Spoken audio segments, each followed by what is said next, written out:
વિધાતાના લેખ કોઈ મિટાવી શકતું નથી। એક વખત એક રાજા તેના સૈનિકો સાથે જંગલમાં શિકાર કરવા ગયો, પરંતુ જંગલ ખૂબ જ ઘનઘોર હોવાથી રાજા તેના સૈનિકોથી અલગ પડી ગયો અને તે રસ્તો પણ ભૂલી ગયો અને જંગલમાં ભટકવા લાગ્યો।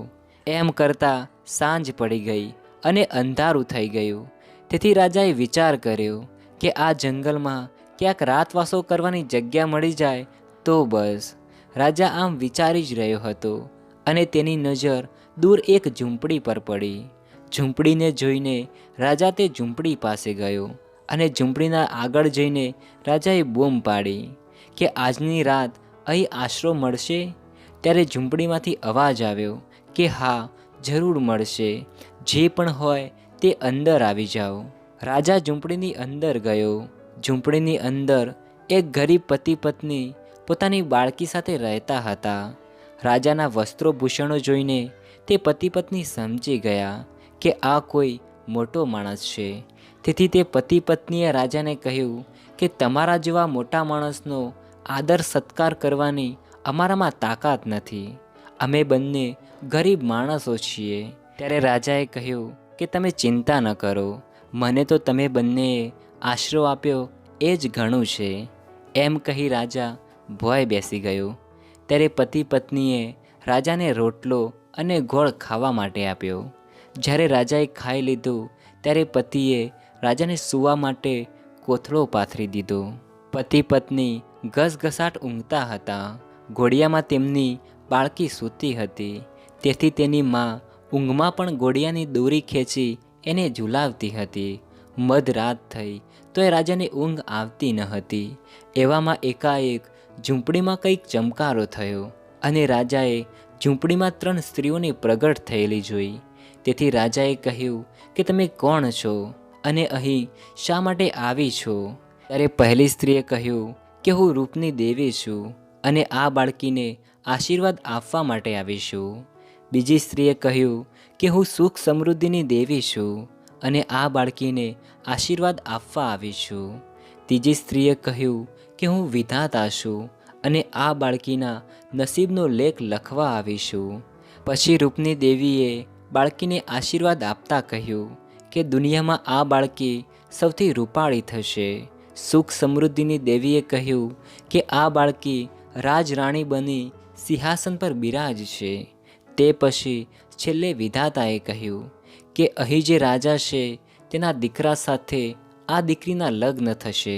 આ સાંભળીને રાજા ચમક્યો અને કહેવા લાગ્યો કે સાવ ખોટી વાત છે, એવું કદી નહીં બને।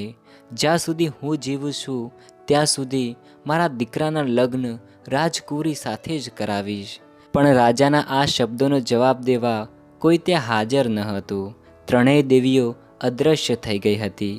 બાકીની રાત પણ રાજા ઊંઘી ન શક્યો અને મનમાં બસ એક જ વાત વિચારતો હતો કે મારો રાજકુંવર રાજકુંવરીને જ પરણશે। મારો દીકરો આવા ભિખારી કે ગરીબ છોકરીને ક્યારેય નહીં પરણે, કદાપી નહીં પરણે। અને રાજાએ મનમાં નિર્ણય કરી લીધો કે મારે આ દીકરીને મારી નાખવી જોઈએ, જેથી વિધાતાના લેખ ખોટા પડે અને મારા દીકરાના લગ્ન રાજકુંવરી સાથે થાય। સવાર પડતાં જ રાજાએ તે ગરીબ પતિ પત્નીને કહ્યું કે હું બાજુના નગરનો રાજા છું। આ સાંભળીને તે પતિ પત્ની રાજાને પગે લાગ્યા અને કગરવા લાગ્યા કે મહારાજ, અમને માફ કરો, અમે તમને ખૂબ જ તકલીફ આપી છે। ત્યારે રાજાએ કહ્યું, ના રે ના, તમે મારી સારી સંભાળ રાખી છે અને તેનો બદલો મારે કેવી રીતે વાળવો તેનો વિચાર કરું છું। તમે આ તમારી દીકરીને મને આપો, હું એને મારા મહેલમાં સારી રીતે ઉછરીશ। એમ કરી હું તમારું ઋણ અદા કરીશ। એકના એક બાળકીને છોડવાનું ગરીબ પતિ પત્નીનું મન ન હતું, પણ રાજાને ના કહેવાય પણ નહીં અને દીકરી ગરીબ ઘરમાં ઠેબા ખાતી ઉછરે એના કરતાં રાજમહેલમાં ખૂબ સારી રીતે ઉછરે તે બાળકીના હિતની દૃષ્ટિએ સારું હતું। તેથી મન કાઠું કરીને પતિ પત્ની પોતાની બાળકીને રાજાના હાથમાં આપવા માટે તૈયાર થઈ ગયા અને ગરીબ પિતાએ રાજાને કહ્યું કે મહારાજ, આ ગરીબનું ધન હવે તમને સોંપીએ છીએ. ત્યારે રાજાએ કહ્યું કે તમે હવે એની જરાય ચિંતા ન કરતા. એમ કહીને રાજા પોતાના ઘોડા પર બેસીને ત્યાંથી ચાલતો થયો. પરંતુ રાજાના મનમાં તો આ બાળકીને મારી નાખવાની વાત જ ચાલતી હતી. એટલે કે રાજાનો વિચાર છોકરીને ઉછેરવાનો નહીં, પણ છોકરીને મારી નાખવાનો હતો. તેથી થોડાક દૂર ગયા પછી તેને છોકરીને એક લુગડામાં લપેટીને જાળીમાં ફેંકી દીધી અને મનમાં વિચારવા લાગ્યો કે હવે નક્કી એ બાળકીને જંગલી જાનવર ફાડી ખાશે. તે પછી રાજા પોતાના ઘરે પહોંચી ગયો. પરંતુ બની એવું કે એક ખેડૂત લાકડા કાપવા માટે જંગલમાં ફરતો હતો. ફરતા ફરતા એને ઝાડીમાંથી કોઈ બાળકના રડવાનો અવાજ સાંભળ્યો અને એને નવાઈ લાગી કે અહીં બાળક ક્યાંથી. એટલે કુતૂહલથી પહેરાઈ એ તપાસ કરવા ગયો. ઝાડીમાં જઈને જુએ તો નાનકડી રૂપાળી છોકરી હતી. ખેડૂતને કોઈ છોકરા ન હતા, એટલે અચાનક મળી ગયેલી આ બાળકીને જોઈ એની ખુશીનો કોઈ પાર ન રહ્યો અને બધું કામ પડતું મૂકી એ બાળકીને લઈને સીધો ઘેર પહોંચી ગયો અને બાળકીને પત્નીના ખોળામાં મૂકી દીધી. ખેડૂતની પત્ની તો રૂપાળી બાળકીને જોઈ ગાંડી બની ગઈ અને કહેવા લાગી કે ભગવાને મારા પર મહેર કરી. હવે તે બાળકી ખેડૂતને ઘેર મોટી થવા લાગી. ખેડૂતે એનું નામ પાડ્યું પદ્મણી. સમય વીતતો ગયો. પદ્મણી 4 વર્ષની થઈને આંગણામાં રમતી હતી. ત્યાં એકવાર રાજા ઘોડે સવાર થઈને ત્યાંથી નીકળ્યો. નાનકડી પદ્મણીને જોઈને રાજાએ ઘોડાને ઊભું રાખ્યો અને પદ્મણીને કહ્યું કે તું કોની દીકરી છે? ત્યારે પદ્મણીએ જરાય શરમાયા વગર જવાબ આપ્યો કે મારા માતા પિતાની. એટલામાં જ ત્યાં ખેડૂત અને તેની પત્ની આવી ગયા. ત્યારે રાજાએ તેમણે કહ્યું કે તમારી દીકરી ખૂબ જ રૂપાળી છે. ત્યારે ખેડૂતે રાજાને કહ્યું કે આ બધી ઈશ્વરની લીલા છે. અમારા નસીબમાં છોકરા ન હતા, પણ ભગવાને એવું કર્યું કે જંગલની ઝાડીમાંથી મને આ છોકરી મળી. આ સાંભળી રાજા ચમક્યો અને પૂરી વાત જાણવા માટે ખેડૂતને કહ્યું કે ઝાડીમાંથી છોકરી મળી? કઈ ઝાડીમાંથી અને ક્યારે મળી? ઝાડીમાં છોકરીઓ જન્મતી હોય એવું મેં કદી સાંભળ્યું નથી. ત્યારે ખેડૂતે કહ્યું કે મહારાજ, ઝાડીમાં શું જન્મે, પણ લુગડામાં વીંટીને કોઈએ તેને ઝાડીમાં નાખી દીધેલી અને હજી પણ એ લુગડું મારી પાસે છે. એમ કહીને ખેડૂત પોતાના ઘરમાં ગયો અને તે લુગડું લઈને રાજાને બતાવ્યું અને છોકરી કઈ ઝાડીમાંથી મળી તે પણ કહ્યું. હવે રાજાને ખાતરી થઈ ગઈ કે આ પેલી જ છોકરી છે જેને મેં ઝાડીમાં ફેંકી દીધી હતી. રાજાએ મનમાં વિચાર્યું કે જો હું આ છોકરીને મારીશ નહીં તો વિધાતાના કહ્યા મુજબ આ ગરીબ ઘરની છોકરીના લગ્ન મારા દીકરા સાથે થશે, જે મને કદાપી મંજૂર નથી. કારણ કે મારા દીકરાના લગ્ન એક રાજકુરી સાથે જ થવા જોઈએ. એમ વિચારીને તે ખેડૂતને કહેવા લાગ્યો કે આવી હોશિયાર ને રૂપાળી છોકરી અહીં ગામડામાં ઉછરે એના કરતાં રાજમહેલમાં ઉછરે એ બહુ જ સારું. મારી ઈચ્છા એને મારા મહેલમાં ઉછેરવાની છે. ખેડૂત અને તેની પત્નીને આ વાત બિલકુલ પણ ન ગમી. તેથી તેમણે કહ્યું કે અમે એની ખૂબ જ સંભાળ લઈએ છીએ. ત્યારે રાજાએ કહ્યું, તોય તમારી પાસે નોકર ચાકર તો નહીં જ હોય ને? આ તો રાજરાણી થાય એવી છોકરી છે. એને એક રાણીની જેમ ઉછેરવી જ જોઈએ. તેમ છતાં પણ ખેડૂત અને તેની પત્નીએ હા ન પાડી. ત્યારે રાજાએ કહ્યું કે જુઓ, આ છોકરી કંઈ તમારી નથી. રસ્તામાંથી જડેલી ચીજ જેમ રાજ્યની ગણાય તેમ આ છોકરી પણ રાજ્યની ગણાય. રાજ્યમાં સોંપવાના બદલે તમે તેને તમારે ઘરે રાખી, એ તમારો ગુનો છે. એ ગુનાની હું તમને સજા કરી હું છોકરીને લઈ જઈ શકું છું, પરંતુ તમે મારા કહ્યા પ્રમાણે કરશો તો સજામાંથી તમે બચી જશો. ખેડૂત અને તેની પત્નીએ વિચાર્યું કે રાજી ખુશીથી નહીં આપીએ તો જોર કરીને પણ રાજા છોકરીને લઈ જશે. એટલે તેમણે રાજાને છોકરી આપી. છોકરીને લઈને રાજા ઘરે આવ્યો. છોકરીને ઉછેરવાનું તો માત્ર એક બહાનું હતું. રાજાએ છોકરીને એક લાકડાની પેટીમાં પૂરી દઈ નોકરને હુકમ કર્યો કે આ પેટીને ખડક પર ચડી આ પેટી દરિયામાં નાખી દે. રાજમહેલની પાછળ જ દરિયો હતો. રાજાના દેખાતા જ નોકરે ખડક પરથી પેટી દરિયામાં નાખી દીધી. ભરતીના ઉછળતા મોજામાં પેટી ઘડીકમાં ક્યાંની ક્યાં અદૃશ્ય થઈ ગઈ. ત્યારે રાજાને થયું કે હાશ, હવે મારા રાજકુંવરના લગ્ન રાજકુંવરી સાથે જ થશે અને વિધાતાના લેખ ખોટા પડશે. આ બાજુ પેટી તણાતી તણાતી દૂર ચાલી ગઈ અને કોઈ બીજા જ રાજ્યના દરિયા કિનારે પહોંચી. તે રાજાની રાણી દરિયા કિનારે ફરવા નીકળી હતી. ચાલતા ચાલતા એને કિનારા પર આ પેટી પડેલી જોઈ. કુતૂહલથી એને પેટી ઉગાડી તો પેટીમાં નાનકડી બાલિકા લમણે હાથ દઈને ઊંઘતી હતી. ઘડીવાર તો રાણી પદમણીના રૂપને જોતી જ રહી. એટલામાં પદમણીએ આંખો ઉગાડી. રાણીને જોઈને એ હસી. ત્યારે રાણીએ પૂછ્યું કે બેટી, તારું નામ શું છે? ત્યારે તે બાલિકાએ કહ્યું કે પદમણી. નામ સાંભળી રાણી વધારે રાજી થઈ અને કહેવા લાગી કે મારી પદમણી ખરેખર પદમણી જ છે. એણે એને પોતાની દીકરી કરીને રાખી. આમ કરતાં ને કરતાં બીજા 12 વર્ષ વીતી ગયા. હવે પદમણી 16 વર્ષની થઈ ગઈ હતી. તેથી રાજા રાણી તેના લગ્નનો વિચાર કરે છે. ત્યાં કોઈ બીજા જ રાજાનો રાજકુંવર કન્યાની શોધમાં ત્યાં આવી ચડ્યો. પદમણીને જોઈ એ એવો ખુશ થઈ ગયો કે એણે મનથી નિર્ણય કરી લીધો કે પરણું તો બસ આને જ. પદમણીને પણ એ રાજકુંવર ગમી ગયો. રાજકુમારે વિધિપૂર્વક રાજા અને રાણી પાસે એમની રાજકુંવરીના હાથની માગણી કરી. ત્યારે રાજાએ કહ્યું કે રાજકુંવરી ક્યાં છે રાજકુંવરી? ત્યારે રાજકુંવરે કહ્યું કે હું આ પદમણીની વાત કરું છું. ત્યારે રાજાએ રાજકુંવરને સાચું કહી દીધું કે પદમણી રાજકુંવરી નથી. દરિયા કાંઠેથી એક લાકડાની પેટી તણાઈને આવી હતી. એમાંથી અમને એ મળી છે, પણ હા, એ રાજકુંવરી તરીકે ઉછરેલી છે ખરી. એ ખરેખર કોની દીકરી છે એની અમને પણ ખબર નથી. ત્યારે રાજકુંવરે કહ્યું કે એ ગમે તેની દીકરી હોય, હું પરણીશ તો એને જ પરણીશ. ત્યારે રાજાએ કહ્યું કે તો અમને વાંધો નથી, જાઓ, જાન લઈને વહેલા આવજો. રાજકુંવર ઘેર આવ્યો.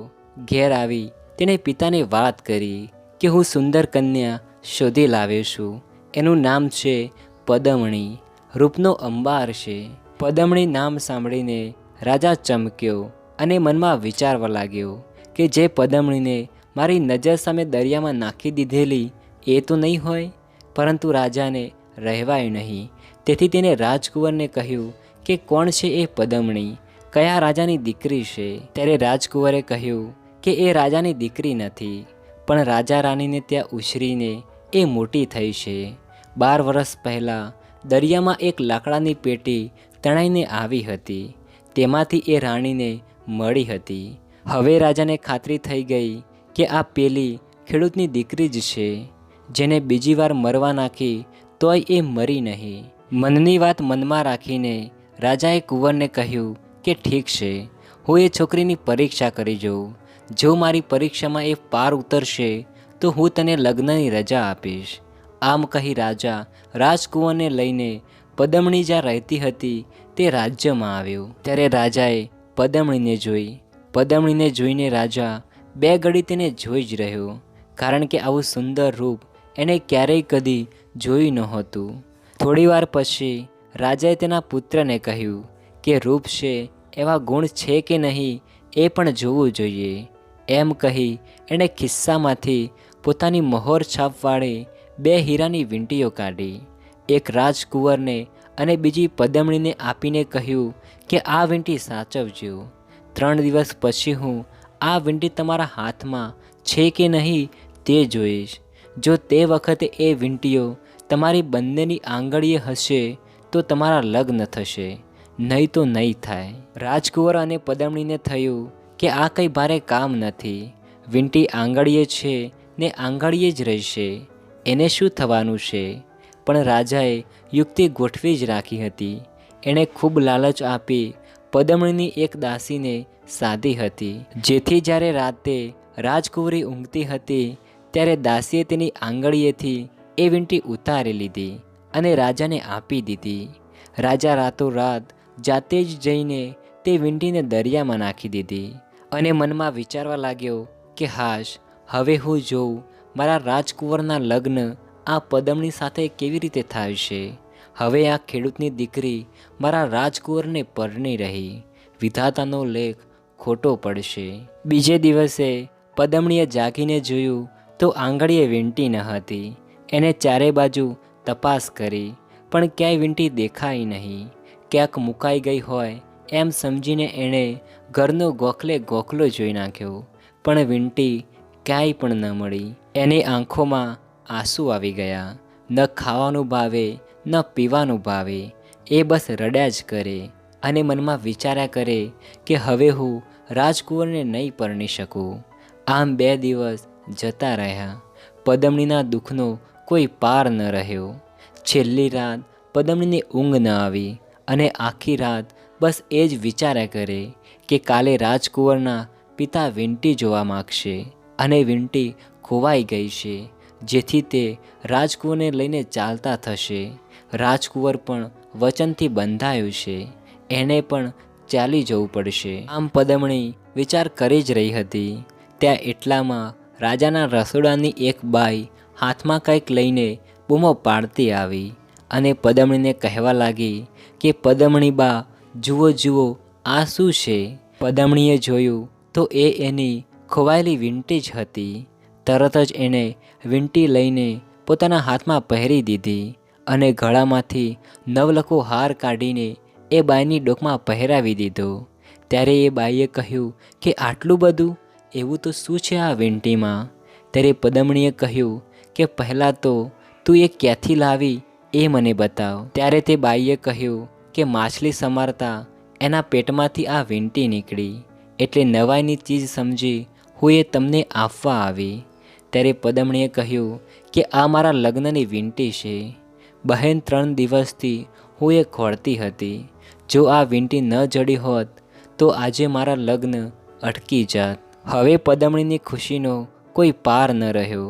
વીંટી કેમ કરીને ખોવાઈ અને માછલીના પેટમાં કેવી રીતે પહોંચી ગઈ એની એને કંઈ સમજ ન પડી.